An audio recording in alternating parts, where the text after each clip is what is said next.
आज हम चर्चा करेंगे जो मेटल का जो है एमसीक्यू वन के बारे में। मेटल एमसीक्यू वन के बारे में आज हम चर्चा करेंगे। तो यहाँ हम पहला क्वेश्चन देखते हैं। हाइड्रोलिक अम्ल का प्रयोग सोल्डरिंग कार्य में फ्लक्स के रूप में प्रयोग करते हैं। मतलब जो है हमारा जो फ्लक्स जो है फ्लक्स के जो जो यूज करते हैं सोल्डरिंग में, उसमें जो है हाइड्रोक्लोरिक अम्ल का प्रयोग करते हैं। तो किसके जो है आपस में जोड़ने के लिए मान लिया जाए, आयरन के चादरों को जोड़ने के लिए, तांबे के चादरों को जोड़ने के लिए, या फिर गैल्वेनाइज्ड आयरन के चादरों को जोड़ने के लिए, या फिर पीतल चादरों पर करते हैं। तो दोस्तों इसका जो राइट आंसर होगा हमारा, इसका राइट आंसर होगा बी नंबर। तांबे के चादरों को जोड़ने के लिए हम हाइड्रोक्लोरिक अम्ल का प्रयोग करते हैं सोल्डरिंग के जो फ्लक्स में। ठीक है, आगे देखते हैं हमारा नेक्स्ट क्वेश्चन क्या बोल रहा है। हाई स्पीड स्टील औजार में कार्बन प्रतिशत कितना होता है। हाई स्पीड स्टील में औजार में कार्बन का जो प्रतिशत होता है वो 0.6 से लेकर 0.75 तक होता है। ठीक है, हाई स्पीड स्टील में कार्बन प्रतिशत कितना है, 0.6 से लेकर 0.75 तक। चलिए आगे देखते हैं। आगे देखते हैं नेक्स्ट क्वेश्चन क्या बोल रहा है कि निम्न अलोह धातुओं में कौन सा धातु चुंबकीय है। देखिए तांबा, तांबा क्या चुंबकीय है? नहीं। एल्यूमिनियम, ये भी चुंबकीय नहीं है। टाइटेनियम, ये देखिए ये जो आपका जो है अलोह धातु है। ठीक है, लोह धातु नहीं है, अलोह धातु। टाइटेनियम जो कि एक अलोह धातु है जिसमें जो है क्या होता है, चुंबकीय गुण होता है। तो इसका राइट आंसर क्या होगा, सी। आगे देखते हैं नेक्स्ट क्वेश्चन क्या बोल रहा है हमारा।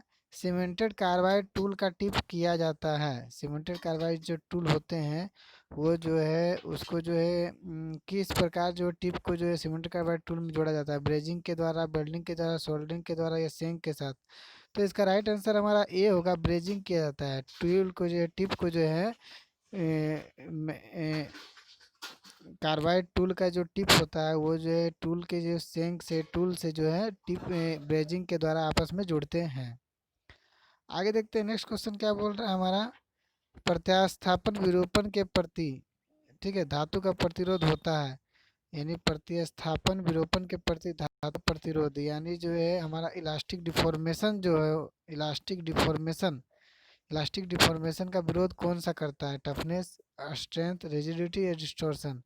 तो इसका राइट आंसर भी होगा, स्ट्रेंथ जो होता है वो जो क्या करता है, इलास्टिक डिफॉर्मेशन का जो है प्रतिरोध करता है। उसी को गुण को स्ट्रेंथ कहते हैं। जितना ज़्यादा इलास्टिक डिफॉर्मेशन को वो जो है रेजिस्ट करेगा, उसकी स्ट्रेंथ उतनी ज़्यादा होगी। आगे देखते हैं। आगे नेक्स्ट क्वेश्चन है, क्रैंक शाफ्ट बनाई जाती है। ठीक है, तो क्रैंक शाफ्ट हमारी बनाई जाती है, बी नंबर हमारा फोर्जिंग स्टील्स। ठीक है, इसका राइट आंसर क्या होगा, बी नंबर फोर्जिंग स्टील्स। आगे देखते हैं नेक्स्ट क्वेश्चन हमारा क्या बोल रहा है। निम्न में से किस में कार्बन और लोह संयुक्त अवस्था में पाई जाती है। तो ये तो पता ही है, स्टील। स्टील में कार्बन और जो है हमारा जो है लोहा जो है, आयरन जो है संयुक्त अवस्था में पाई जाती है। चलिए आगे देखते हैं। निम्न में से कौन सी जो है धातु का यांत्रिक गुण नहीं है। यांत्रिक गुण कौन सा नहीं है, देखते हैं। वेल्डिंग की क्षमता, चिमड़ापन, लचीलापन, कठोर। देखिए ये तीनों जो है हमारा जो है मैकेनिकल प्रॉपर्टीज आता है। वेल्डिंग की क्षमता जो है फ्लूइडिबिलिटी या फिर वेल्डेबिलिटी, जो भी चीज़ होती है फ्लूइडिबिलिटी या वेल्डेबिलिटी, ये जो किस में आते हैं, हमारा फिजिकल प्रॉपर्टीज में आते हैं। चलिए आगे देखते हैं नेक्स्ट क्वेश्चन क्या है हमारा। M42HSS में कितना प्रतिशत कोबाल्ट होता है। तो इसका राइट आंसर बी, 4% होता है। ठीक है, आगे देखते हैं नेक्स्ट क्वेश्चन क्या बोल रहा है। निम्न में से ड्रोलुमिन में से सबसे अधिकतम अधिकतम तत्व क्या है। ड्रोलुमिन में सबसे अधिकतम तत्व कौन सा है, बी नंबर मैग्नीशियम। ड्रोलियम में सबसे ज़्यादा कौन सा पाया जाता है, मैग्नीशियम पाया जाता है। कितना परसेंट पाया जाता है आगे के लेक्चर में हम देखेंगे। ठीक है, आगे देखते हैं नेक्स्ट क्वेश्चन। निम्न में से स्टील के बनावट किस प्रकार के होते हैं। तो स्टील के बनावट होते हैं ग्रेनुअल, याद रखना है, ग्रेन्यूलर। ठीक है, स्टील का बनावट कैसा होता है, ग्रेनुलर। चलिए आगे देखते हैं। सीडेराइट, सीडेराइट लो के सीडेराइट लो अयस्क में लोह की प्रतिशत कितना होता है। सीडेराइट में हमारा जो होता है, हमारा जो 48% होता है। ठीक है, देखिए सब इसको हम दिखा रहा हूँ मैं कौन कौन से होते हैं हमारा जो लो अयस्क। देखिए यहाँ पे, चलिए यहाँ पे देखिए सबसे पहला जो है मेरा लो एस क्या है आपका जो है मैग्नेटाइट। मैग्नेटाइट का होता है 72%। हेमेटाइट हमारा होता है 70%। लिमोनाइट होता है 60%। सीडेराइट होता है 48%। ठीक है, या फिर से देखिए haematite 72, magnetite 72, haematite 70, limonite 60, siderite 48। ठीक है। चलिए आगे देखते हैं, यहाँ पे क्वेश्चन पे हम आते हैं अब। क्वेश्चन नंबर कितना था, 12 था। चलिए हम ध्यान देते हैं। चलिए ये तो इसका राइट आंसर क्या होगा, सीधे राइट का जो है क्या हो जाएगा राइट आंसर हमारा जो है ए नंबर 48%। ठीक है। आगे देखते हैं 13 नंबर क्वेश्चन, धातु होगी जिसके कारण एक धातु दूसरी धातु को खुरचा जा सकता है, यानी जो है उसको जो है स्क्रैच किया जा सकता है। इसका राइट आंसर सी होगा, हार्डनेस। ठीक है। आगे देखते हैं, जिस देखिए यहाँ क्या क्वेश्चन बोला, जिस गुण के कारण धातुओं में फोर्जिंग, वेल्डिंग, कास्टिंग, ब्रेजिंग किया जाता है उस धातु को क्या गुण कहते हैं, फिजिबिलिटी। जो हमारा जो फिजिकल प्रॉपर्टीज आता है, जिस कारण उसमें वेल्डिंग होता है, कास्टिंग होता है, ब्रेजिंग के लिए जो है धातु के गुण को क्या कहते हैं, फिजिबिलिटी। ठीक है, इसका राइट आंसर ए होगा। आगे देखते हैं 15 नंबर क्वेश्चन में क्या बोल रहा है, निम्न में से वह कौन सी धातु है जो ठंडी या गर्म दोनों अवस्था में भंगुर होती है, कास्ट आयरन। कास्ट आयरन जो है ठंडी या गर्म दोनों अवस्था में क्या होती है, भंगुर होती है। नेक्स्ट क्वेश्चन ध्यान देते हैं, निम्न में से कौन सी धातु का भौतिक गुण नहीं है। ठीक है, धातु का जो है क्या है, मैकेनिकल प्रॉपर्टीज है। वेट हमारा मैकेनिकल प्रॉपर्टीज है नहीं। फिजिबिलिटी, कंडक्टिविटी, देखिए इलास्टिसिटी इसका राइट आंसर है। ये तीनों जो हमारा क्या है, फिजिकल प्रॉपर्टीज है, भौतिक गुण है। ये हमारा क्या है, मैकेनिकल प्रॉपर्टीज है। ठीक है, तो यहाँ बोल रहा है कौन सा नहीं है, तो इसका राइट आंसर डी होगा। चलिए आगे ध्यान देते हैं, ढलवे लोहे की बनावट कैसी होती है। देखिए इससे पहले हमने जो है पढ़ा था स्टील का बनावट। स्टील का बनावट ग्रेनुलर था। ठीक है, ढलवे लेवल का बनावट हमारा होता है, हमारा जो है क्रिस्टलाइट होता है। ठीक है, क्रिस्टलाइट होता है वो जो बहुत ही क्रिस्ची होता है, क्योंकि भंगुर होता है। ठीक है, रोट आयरन का बराबर हमारा कैसा होता है, देखिए रोट आयरन का बनावट फाइबर। ठीक है, रोट आयरन का बनावट फाइबर टाइप से होता है। उसके बाद देखते हैं स्टील की बनावट हम बता चुके थे, ग्रेनुलर ग्रेनुलर ग्रेनुलर। ठीक है। चलिए आगे देखते हैं 20 नंबर में क्वेश्चन क्या बोल रहा है, वह धातु जो सबसे हल्की होती है, सबसे हल्की लिथियम। यहाँ जो दिख रही है, यहाँ जो सबसे हल्की कौन सी हो जाएगी, हमारी लिथियम हो जाएगी। ठीक है, इसके बारे में अच्छा तरह से वीडियो बना चुका हूँ कि कौन सा सबसे हल्की होती है, कौन सी भारी होती है। अगर नहीं देखे तो चैनल के प्लेलिस्ट में जाकर देख लीजिए। मेटल के जो भी दो चार जो हमने वीडियो दिया है, जो उसे बहुत ही अच्छा तरह से डिस्क्राइब किया हूँ मैं फिजिकल प्रॉपर्टीज़ में, कि कौन सा जो लाइट होते हैं, कौन सा वेट होते हैं। ठीक है, ये डेंस होते हैं। चलिए निम्न में से वह कौन सी धातु है जो बहुत ज़्यादा भारी होता है, तो बहुत ज़्यादा ओस्मियम भारी होती है। ठीक है। आगे ध्यान देते हैं, निम्न में से किस धातु के ग्राइंडिंग करने में चिंगारी नहीं निकलती है। देखिए तो सबसे ज़्यादा लेड, क्योंकि ये सबसे ज़्यादा मेलेबल होता है। ठीक है, इसी कारण इसमें जो है चिंगारी नहीं निकलती है। ठीक है। आगे देखते हैं फैटिक रेसिस्टेंट। फैटिक रेसिस्टेंट गुण निम्न में से किस धातु में अधिक होता है। देखिए फैटिक रेसिस्टेंट का गुण जो है वेनेडियम स्टील में जो सबसे ज़्यादा होता है। ठीक है, वेनेडियम स्टील में फैटिक रेसिस्टेंट का गुण सबसे अधिक होता है। आगे देखते हैं नेक्स्ट क्वेश्चन, निम्न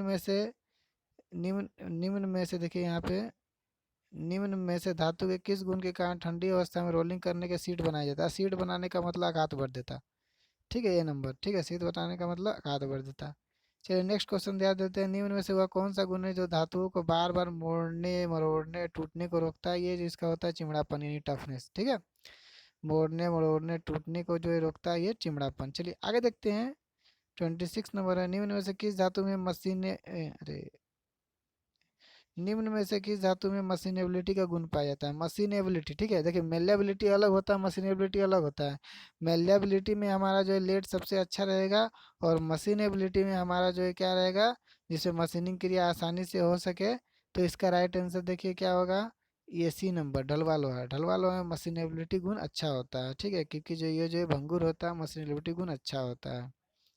चलिए आगे ध्यान देते हैं, 27 नंबर में बोल क्या रहा है, निम्न में से कौन सा गुण प्लेटिनम में सबसे अधिक होता है। देखिए प्लेटिनम में सबसे अधिक कौन सा गुण होता है। ठीक है, प्लेटिनम में सबसे अधिक डक्टिलिटी, तन्यता।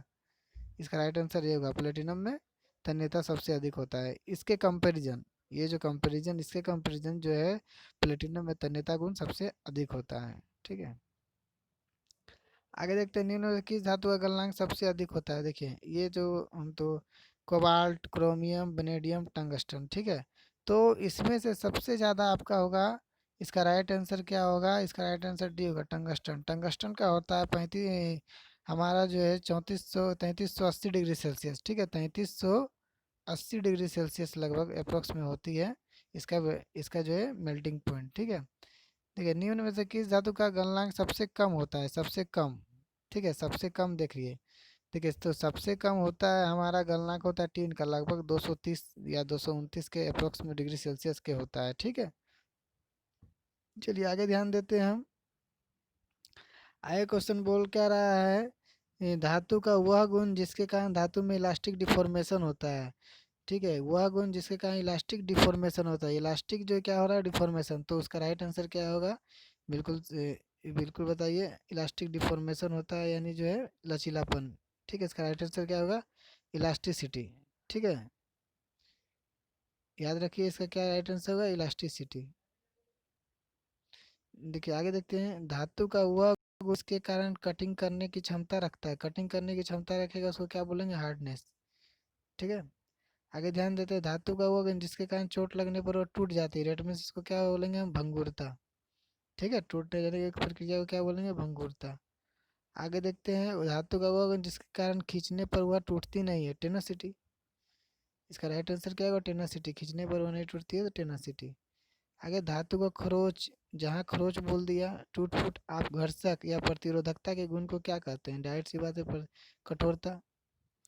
खरोच का जो है विरोध करता है तो डायरेक्ट में प्रतिरोध, ये कठोरता। ठीक है, आगे देखते हैं 35 नंबर, धातुओं का वह गुण जिसके कारण उस पर दबाव डालने या खींचने पर टूटती नहीं है। खिंचाव सहन करने की शक्ति को क्या कहते हैं? टूटती नहीं है, खिंचाव सहन करने की शक्ति को क्या बोलते हैं? टेनासिटी। अभी थोड़ा देर पहले मैंने पढ़ा था। ठीक है, टूटती नहीं है, टेनासिटी। अगर देखो खींचे मतलब कि तार बनने की प्रक्रिया को तन्यता कहते हैं। ठीक है, लेकिन खिंचाव का मतलब कि जो खींचने पर वो टूटती नहीं है, खिंचाव को सहन करती है, तो वो टेनासिटी उसका जो प्रॉपर्टीज में आएगा। ठीक है, आगे देखते हैं नेक्स्ट क्वेश्चन में है, धातु में भंगुरता का विपरीत, भंगुरता यानी ब्रिटलनेस, ब्रिटलनेस का विपरीत क्या होता है? टफनेस। याद रखना है, टफनेस किस में जो होगा? चिमड़ापन। ठीक है, 36 इसका राइट आंसर डी होगा। चलिए आगे देखें, धातु का गुण जिसके कारण झटके जहाँ सहन करने लगे, दैट मीन्स उसमें कौन सा गुण आ गया? हमारा चिमड़ापन ही आएगा। ठीक है, नहीं नहीं नहीं, झटके सहन कर सके। देखिए, इसका जो है चिमड़ापन फैटिग रेसिस्टेंट धातु है जिसके कारण वो झटके सहन कर सके। ठीक है, देखिए वो जो होता है चिमड़ापन, जो इम्पैक्ट लोड को सहता है। ठीक है, इम्पैक्ट लोड को, वो भी एक प्रकार का जो है झटका है, वो भी एक प्रकार का जो है अचानक जो है लोड को सहना। ठीक है, लेकिन यहाँ झटका जो बोल रहा है तो वो फैटिग रेसिस्टेंट होगा। ठीक है, फैटिग रेसिस्टेंट, झटके सहने को फैटिग रेसिस्टेंट बोलते हैं। ठीक है, इसका राइट आंसर ए होगा। चलिए आगे ध्यान देते हैं, सुरक्षा गुणांक। सुरक्षा गुणांक यानी ये जो है हमारा जो दिख रहा है सेफ्टी, फैक्टर ऑफ सेफ्टी। ठीक है, सुरक्षा गुणांक, सुरक्षा गुणांक बराबर क्या होता है? Ultimate stress by working stress. इसका राइट आंसर बी होगा, ultimate stress by working stress. ठीक है, चलिए आगे ध्यान देते हैं। आगे नंबर, क्ले आयरन स्टोन, लो एस में लोहे की मात्रा कितनी होती है? क्ले आयरन स्टोन लो एस में लोहे की मात्रा 40% होती है। ठीक है दोस्तों, आज के लिए बस इतना ही। नेक्स्ट क्लास में मैं नेक्स्ट वीडियो लेके आऊँगा, तब तक के लिए बाय।